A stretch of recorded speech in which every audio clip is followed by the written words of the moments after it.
Welcome back to the Red Dice Diaries. I'm John, and this is just a short bonus episode where I'm going to answer a few voicemail messages that I've received.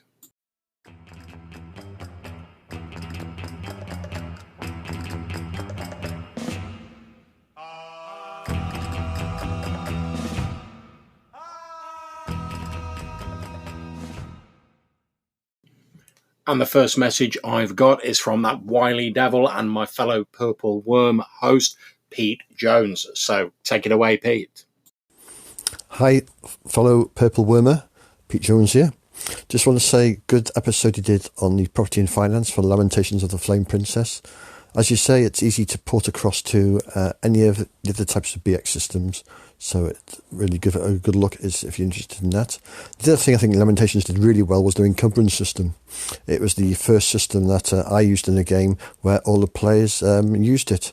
It was so simple, having slots for your characters, and it was baked into the character sheet, so any item they got, it was just a matter of where they put it. Was it an encumbered item or was it a non-encumbering item?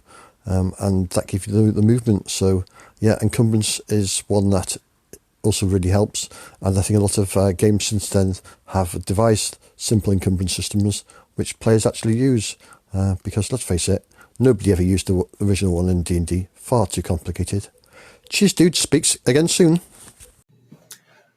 Thanks very much there, Pete. Pete's absolutely right. I'm glad to hear Lamentations getting a little bit more love, since I know it's fallen out of favour for various reasons recently. However, Pete's absolutely right. The encumbrance system in Lamentations is another great subsystem. And in case you're not familiar, I've dug out my copy of the Rules and Magic version to give you a bit of a rundown.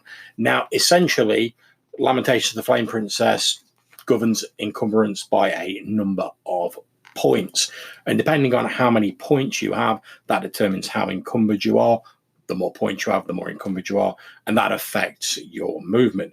So for example, if you have 0 to 1 encumbrance points, you are unencumbered. You can move 40 feet around in combat, you can run 120 feet, you can travel 24 miles a day.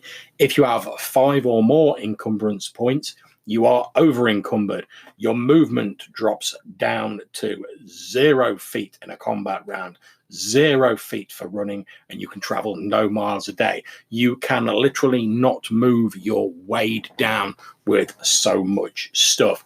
The category below that, 4 points, is severely encumbered. You can move 10 feet a combat round, you can run 30 feet, and you can only travel a paltry 6 miles a day on foot. So as you can see, piling up the equipment in Lamentations really does have an effect on game. If you're struggling around in plate mail, weighed down with packs and whatever, you're not going to be as nimble as someone who isn't. So you might be saying, well, how do the points work? Well, basically, if you're wearing chain armor, that's a point. If you're wearing plate armor, that's 2 points. If you're carrying 6 or more items overall, that's another point added on. If you have 11 or more items overall, that's another point added on. You've got 16 or more items, again, it's another point. You've got 21 or more items, it's another point. Or if you're carrying an oversized item, and these are labeled in the equipment chart, then you get a massive 1 point per item. So that means there's none of this trying to blag like a grand piano as a single item or anything ridiculous like that. And those are all cumulative. You add up your points, look at it on the chart. That's how slowly or quickly you're going to be moving. And there's obviously like various extra rules for like mounts if you're loading up horses and whatever. Now, if we look at the equipment list quickly, there are a number of items that are italicized, so like candles, chalk, very, very small items. Those do not count towards encumbrance. So you can carry as many sticks of chalk as you want, obviously like within the reasons of common sense, and you're not going to have to worry about it. You're not going to be like, oh, I've got 20 sticks of chalk, my man can't run anywhere. You'll be absolutely grand. However, items that are listed in both italics and bold, so like tents, 10-foot poles, much beloved of RPGers, and riding gear, those are oversized items, and you get that hefty +1 encumbrance point per item with all all of those. So if you're carrying a 10-foot pole, some riding gear, a tent, and a 10-foot ladder, you are severely encumbered, even if you're carrying nothing else.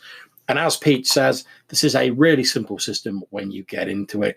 And it actually sort of makes encumbrance. I'm not going to say it makes it fun, because I've not really got a mad on for sort of like putting together like shopping lists or anything like that. It's like the chore I have to do at the weekend. But it's certainly the most simple and unintrusive encumbrance system that I've actually bothered to sit down and use, rather than just going, nah, forget this, and skipping on. So thanks for that recommendation, Pete. And let's crack on with the next voicemail, which is, I believe, from Jason. Hey John, Jason here from Nerds RPG Variety Cast. Man, it's been a few years since I've read the Lamentations of Flame Prince's rules. I don't remember that stuff being in there at all. Those are very good rules from the sound of it. I will definitely check that out. And, I mean, I'm not running long-term campaigns right now, but if I was, I would definitely use those rules. I'm sure if you search high and wide, you could find more complicated rules for both hirelings and property investments, but really, why would you want to? Those sound like they're complicated enough to be interesting, but simple enough not to really impede the game. So thank you so much to Colin for pointing it out to you, and for you to bring it to us listeners. Excellent episode. I look forward to the next one. That's Jason there from the Nerds RPG Variety Cast. Thank you very much for your kind words, Jason. And yeah, if you've not checked out Lamentations recently, I do urge you to give it a look.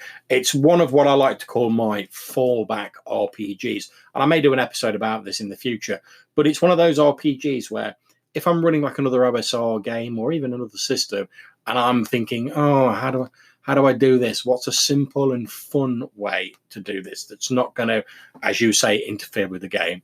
Lamentations is one of the first places I go to, because there are subsystems in this, like there are in many of the different versions of D&D.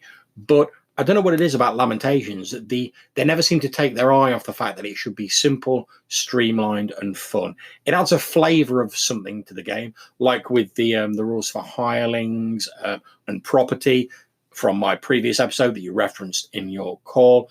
You get a bit of a flavour of it, and it adds a little bit of a sort of different aspect to the game, but without taking it over or losing sight of the fact that this is supposed to be a fun game of adventuring. So thank you very much for your call, Jason. And what's that? Is that another call from Jason I hear in the distance? Hey John, Jason here, Nerds RPG Variety Cast. Finally finished the Burning Wheel episode. Yeah, I don't know, man.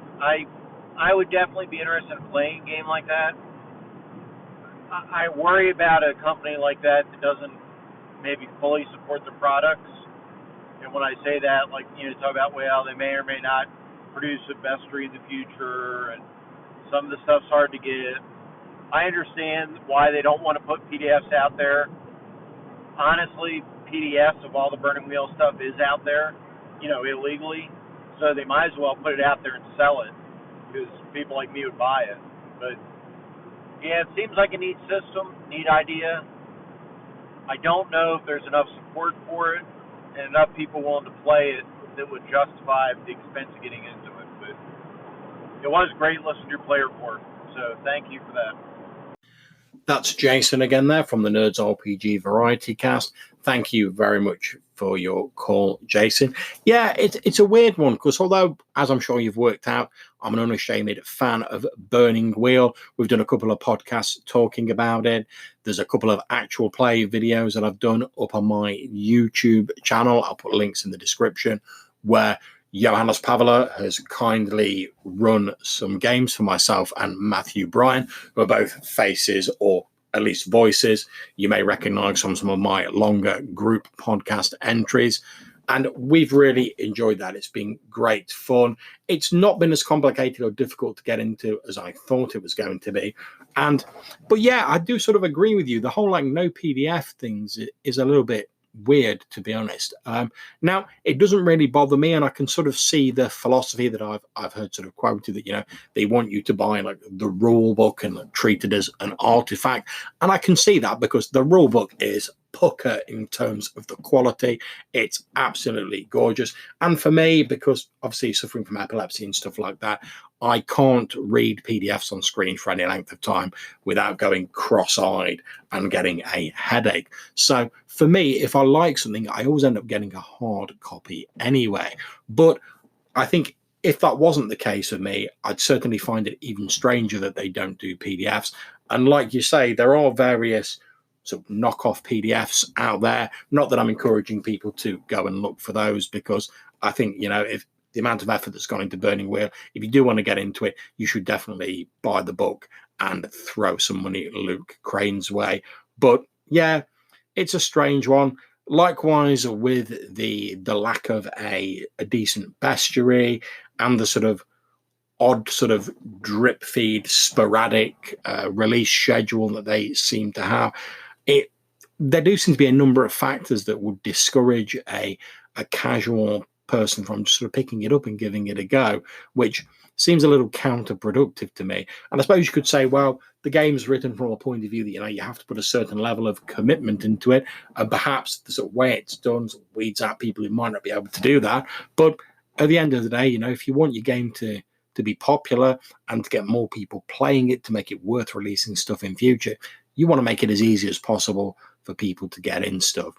But, well, that's just my opinion, I suppose. None of it is going to dim the fervor that I'm rapidly developing for Burning Wheel.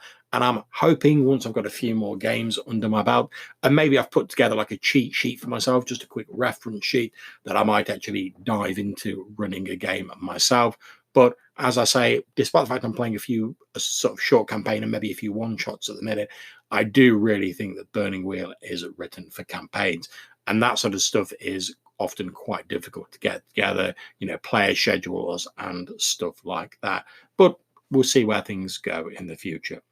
So thanks to all my wonderful callers. That's Pete Jones from the Dragons Are Real podcast, and of course Jason from the Nerds RPG Variety Cast. Thank you to both of you, and thank you to anyone who calls in.